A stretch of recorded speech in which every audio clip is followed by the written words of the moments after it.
আসলে বন্ধুরা, ট্রেনটা যদি না থামাইতো এত সুন্দর একটা ভিউ পাইতাম না। এটা কোন জায়গা জানি না, তবে জায়গাটা অনেক সুন্দর, সুন্দর একটা ভিউ। হয়তোবা ট্রেনটা দাঁড়াইছে কোর্সিং করবে এই জন্য। এখন কখন যে ছাড়বে, অনেকক্ষণ তো বসেছিলাম, প্রায় অনেক 1 ঘন্টার মতো, তারপরেও ছাড়ে না। হয়তোবা কিছুক্ষণের মধ্যে ট্রেনটা ছেড়ে দিতে পারে। তাহলে চলেন বন্ধুরা, আরও সামনে এগোই, অনেক ভিউ পাইবেন, অনেক সুন্দর সুন্দর ভিউ আছে। চলেন ওগুলোও দেখি।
বন্ধুরা, চলতে চলতে এই খেজুরের গাছগুলো দেখতে যা ভালো লাগতেছিল, অনেক সুন্দর লাগতেছিল। আর পাশের ভিউটা দেখেন, অনেক সুন্দর ভিউ। আসলে আমি ভাবতেই পারিনি ট্রেনে দিনের বেলা গেলে এত একটা ফিলিংসে যাইতে পারবো। অনেক সুন্দর লাগছে, বাতাস ছিল, গুড়ি গুড়ি একটু করে বৃষ্টি পড়তেছিল, যা বলার মতো না। আমার ট্রেন জার্নিটা আসলে খুব ভালো লাগছে। আমার কল্পনার থেকেও বাইরে, যেদিকেই তাকাই সেদিকেই শুধু ভিউ আর ভিউ, সবুজে ঘেরা মাঠ, যা লাগতেছিল, অনেক সুন্দর লাগতেছিল। শুধু আমি একা দেখবো, আপনারাও দেখেন, লাইক কমেন্ট দিবেন, শেয়ার করবেন যদি ভিডিও ভালো লাগে, ভাইকে পাশে রাখবেন। তো চলুন কথা না বাড়িয়ে অনেক সুন্দর সুন্দর ভিউ দেখি।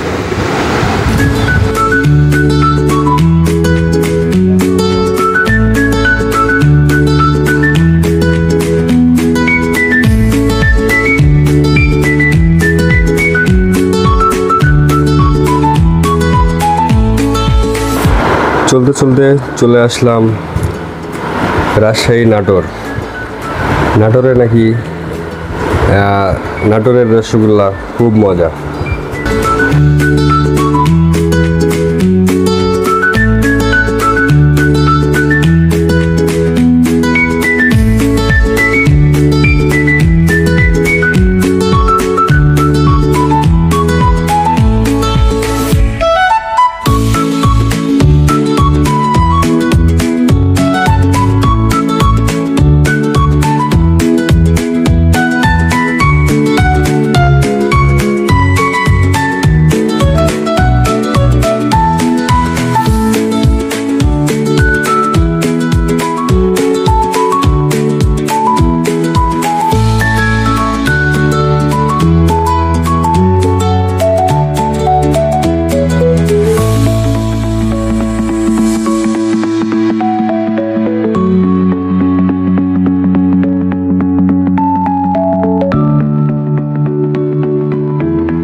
বন্ধুরা, বাইরের সৌন্দর্য দেখতে দেখতে কখন যে চলে আসলাম ঈশ্বরদী বাইপাস।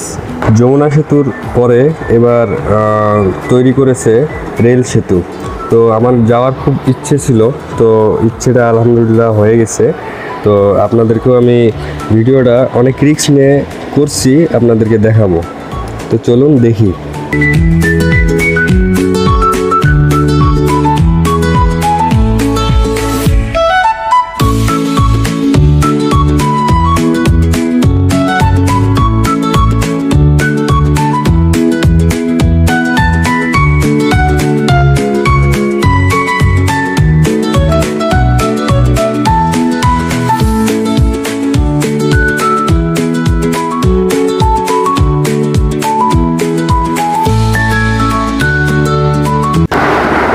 বন্ধুরা, অবশেষে রেল সেতু চলে আসছি।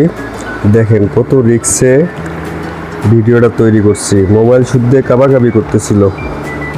আমি অনেক রিক্সের মধ্যে ভিডিওটা বানাইছি। দেখেন কতটা বাতাস।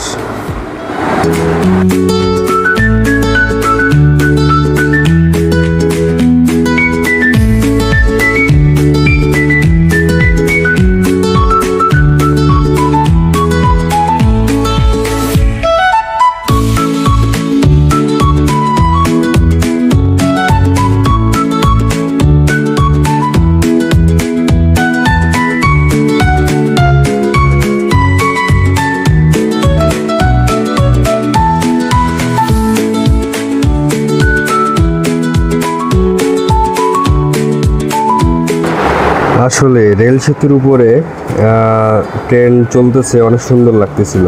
তো ট্রেনে আসতে আসতে এক বড় ভাইয়ের লগে পরিচিত, তো খুব ভালো মানুষ, অনেক অমায়িক একটা লোক। সারা রাস্তায় গল্প করতে করতে আসছি, খুব ভালো লাগছে, লোকটা অনেক ভালো। তো এরকম জার্নি করতে গেলে একটা দুটা লোক ভালো থাকতে হয়, নাহলে অসুবিধা পড়তে হয়। তো বন্ধুরা, ভিডিওটা এই পর্যন্তই। ভিডিওটা যদি ভালো লাগে অবশ্যই লাইক কমেন্ট করবেন। এরকম ভিডিও আরও দেব, অবশ্যই লাইক কমেন্ট দিবেন। আল্লাহ হাফেজ।